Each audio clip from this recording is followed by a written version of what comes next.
Hey everyone, welcome back to another video. In this one, I'm finally going to be able to take a look at T4 Thor, since I am the first player in the game that was able to unlock him. If you're wondering how that's possible, it's because I've been running Giant Boss Raid 2 or 3 days straight, with the last day going for about 41 runs on full boost. As you can see from this little clip here, these are all the characters that I ended up burning.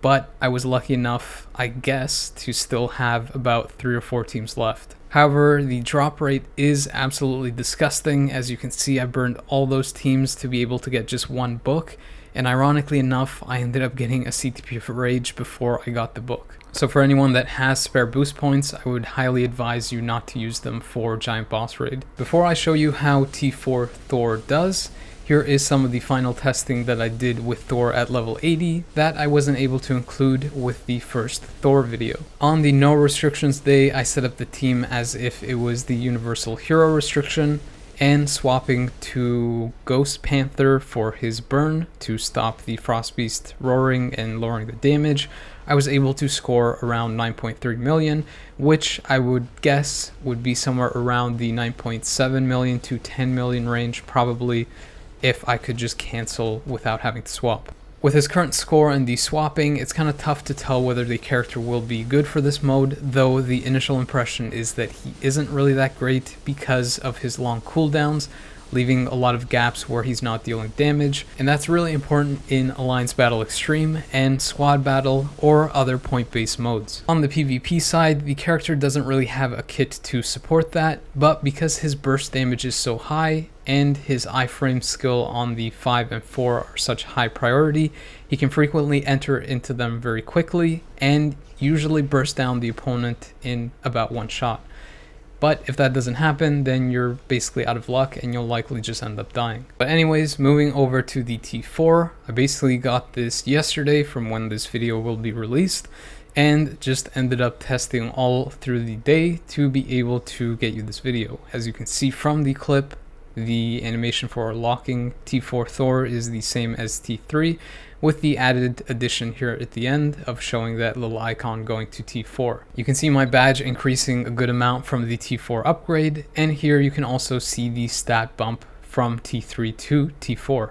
As you can see from the stat sheet, the instinct damage increases the most, going up by nearly 3 times, from 1300 up to 3800. After that, the next highest increase is the HP by 25,000, and then following that is the energy damage by 15,000. Before I show you how the character improves with the T4, I'm going to briefly cover how the T4 skill actually works, as well as give you some recommendations for potential characters that you can use as the striker for that skill. So what Thor's T4 skill does is it increases his elemental damage by a set amount for 10 seconds, which increases depending on the T4 skill level. At the current max of level 5, he gets about 70% elemental damage. But what's more interesting is that he also increases his active buffs by a certain amount for 10 seconds as well. Again, at level 5, that's 18, and I believe at max level, which isn't attainable yet, it should be 20, as well as around 80% elemental damage, if I'm not mistaken. But what's interesting about the active buff increase is that you can really amp up your damage from multiple sources. For example, the damage accumulation that he has on his 5th skill, which is 0.8%, with that level 5 striker skill or the level 5 T4 skill, and the active buff duration increase from it, that 0.8% jumps up to 0.9%. And that buff happens retroactively, meaning that you don't have to worry about using the T4 skill first.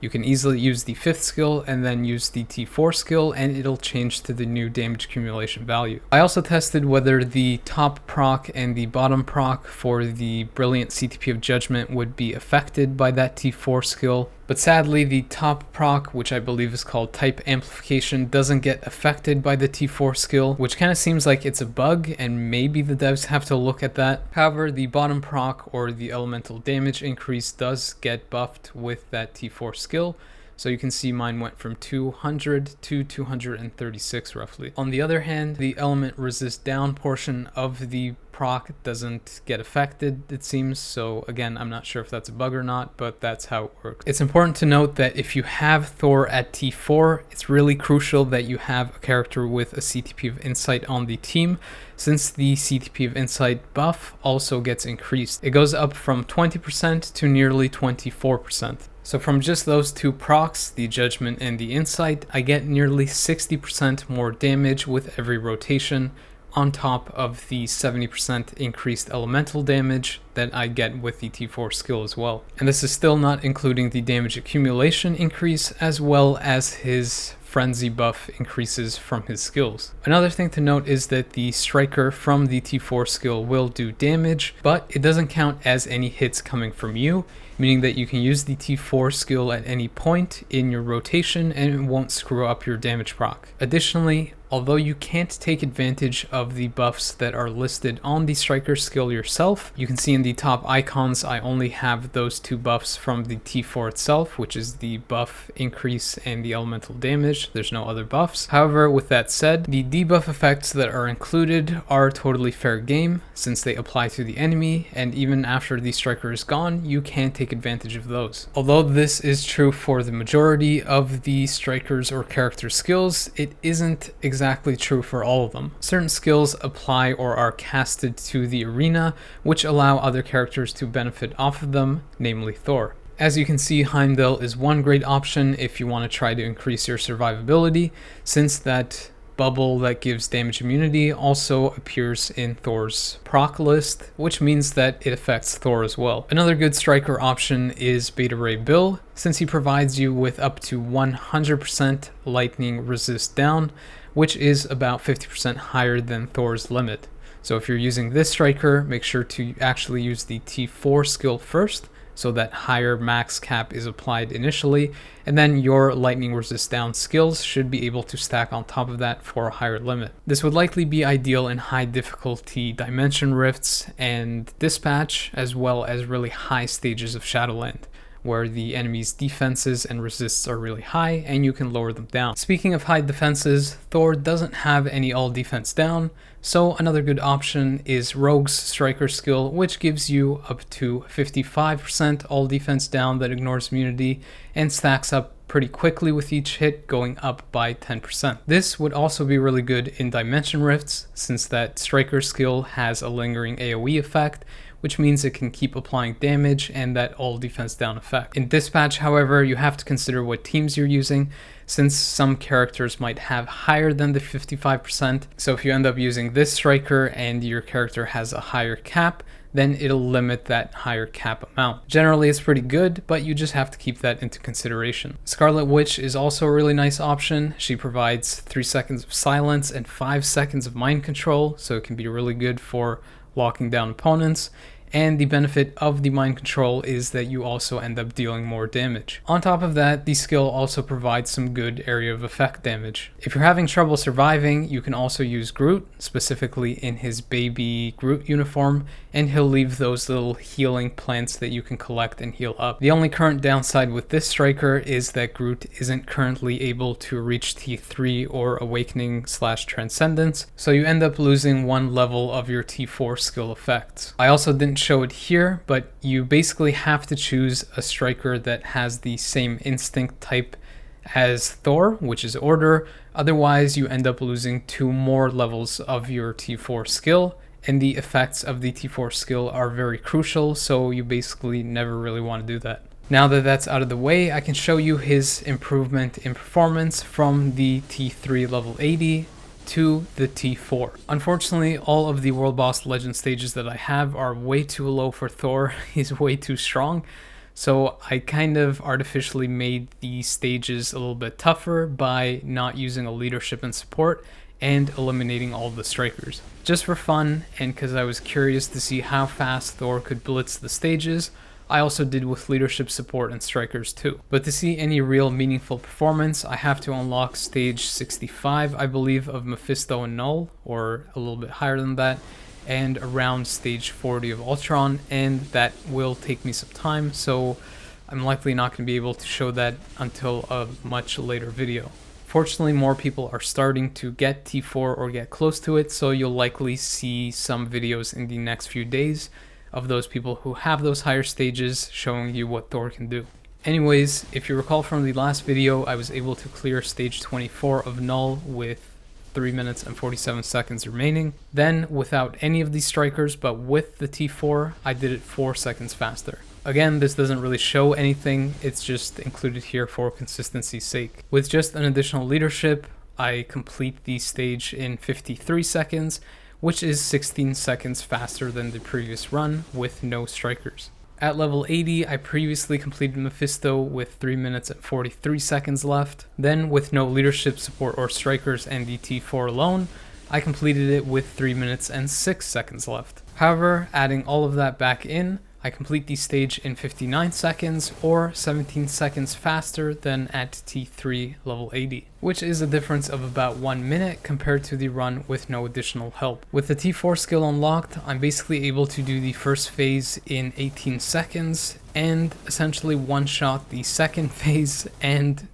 nearly one-shot the third phase as well.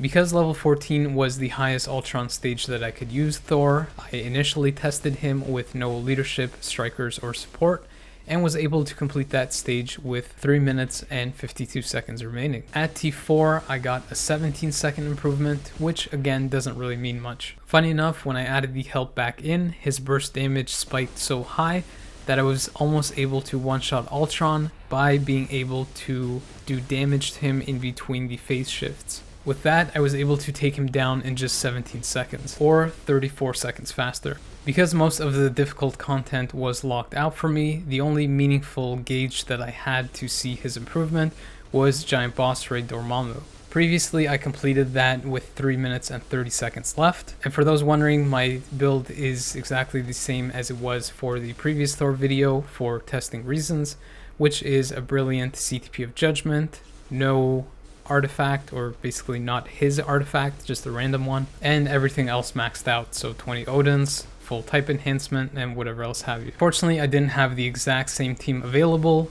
but the team that I used was only a 5% damage difference in terms of the leadership / support combination, so it basically works out to the same thing. So with the T4, I was able to shave off 3 minutes from the clear time, and I was able to complete Dormammu in about 3 minutes and 30 seconds. You can see that even in a 3-person raid, I was still able to hit that 900,000 to 1 billion damage mark, which is how much health the boss has if you go in solo. And keep in mind also that I was teleported out in this fight, so it could have been a little bit more. If you don't think that this clear time is really that good, just keep in mind that my build isn't fully complete. I'm not using an artifact, and in those previous runs, I didn't really use a proper leadership, and I didn't really have a CTP of Insight on my team. And as I stated earlier, that CTP of Insight makes a pretty big difference, since you can get almost 25% additional damage with every rotation. In this fight, I used the best leadership that is available to Thor, which is Wave, which basically gives 75% additional damage if you factor in the support and the 25% damage leadership. And besides that, I coincidentally also have a CTP of Insight on Wave, which bumps my damage even higher. The other thing to keep in mind is that I only have 22% Pierce, and in this particular fight, I was able to improve my roll on my brilliant CTP of Judgement, which is that I basically was able to get 20% additional damage on the proc, so I went from 200 base to 220, which allowed me to clear this fight about 30 seconds faster than before, or in sub 3 minutes, which was exactly 2 minutes and 56 seconds. I can't really tell you how that compares to Iron Man or Moon Knight. I think that he is a bit faster than Moon Knight, or basically on par with him, but I'm pretty sure that Iron Man is the top T4 for clearing Giant Boss Raid now, or at least that's my guess, because that 200% when the boss is at a lower level amount of health, it's just way too good. However, the benefit that Thor provides, unlike Moon Knight and Iron Man, is that he is consistent for all of the days, because his universal typing means that he doesn't have a disadvantage on any of the days across the week. Also, thanks to the help of Thor 1H, not only for the giant boss raid support, but for the rotations. I was able to refine the rotation that I mentioned in the previous video. So the new rotation that I'm using, especially with the T4 included, is 3, 5 delay cancel after he hits the ground into 4, and then after the 4 is finished, you do 1 cancel 2. If you want to try to squeeze out a little bit more of the ultimate meter before starting your rotation, you can also do a 1 cancel 2 cancel. But by doing this, you do potentially lose a few seconds of the damage proc on your highest damage skill. Anyways, after you finish your first rotation, you do the same rotation again, but once you are in your 4th skill, when there is about 2 seconds left on your damage proc, you basically want to go into your ultimate skill. After you land from the ultimate, your proc will likely activate again from the residual damage, so from there you can do a 3 into the 1 cancel 2, and then you can wait about 2 seconds for your 3 to come back up to go back into your regular rotation. Or if you want to be just a bit quicker, you can start off with the 5 delay cancel first and then follow up with the 3 into the 4. If you're wondering where the 7th skill or the T4 skill factors into the rotation, you basically want to use it always in that second rotation when you're getting your ultimate. You can basically use it at any point in the rotation, but to maximize the uptime, I highly suggest using it somewhere around the 5th skill or the 4th skill. For me, I find the best time is to use it after you've landed in the 5th skill, or when you just enter the 4th skill and you're waiting for the time on your proc to go down to that 3 or 2 second part before going into your ultimate. But the thing to take away from this is that I found that you don't want to activate the T4 skill every time when it's available. You basically want to save it when the ultimate is also available, since the damage spiking will be so massive that it will help your clear time a lot. If you use it when you don't have your ultimate skill, you end up losing a lot of that uptime from the T4 waiting for the cooldowns of your high damaging skills. So to summarize the full rotation, you do 3, 5 delay cancel 4, 1 cancel 2, and then the second rotation where you have your ultimate and your T4, you do 3, 5 delay cancel 7, 4 delay cancel 6, then after you land, you do the 3, 1 delay cancel 2. From there, you go back to the top of the rotation, but again, if you want to be a little bit faster, you can alter the top rotation the second time around or after the initial time that you've done the rotation by starting off with the 5 first and then doing the 3. Going over to squad battle, I previously scored 10,100,000, close to 200,000. With the T4 upgrade, I got about 600,000 more points, or close to 10,800,000. But again, I only did these runs once each, so with a little bit more practice, I'm pretty sure I should be able to go a bit higher, possibly even 11 million. But the fact that I haven't easily gone past 11 million should give you an indication that the character is not the most ideal for score-based modes. For anyone that cares about the Multiverse Invasion new ranking system, Thor on auto scored about 136 million for me, and then playing him manually, I was able to get 210 million.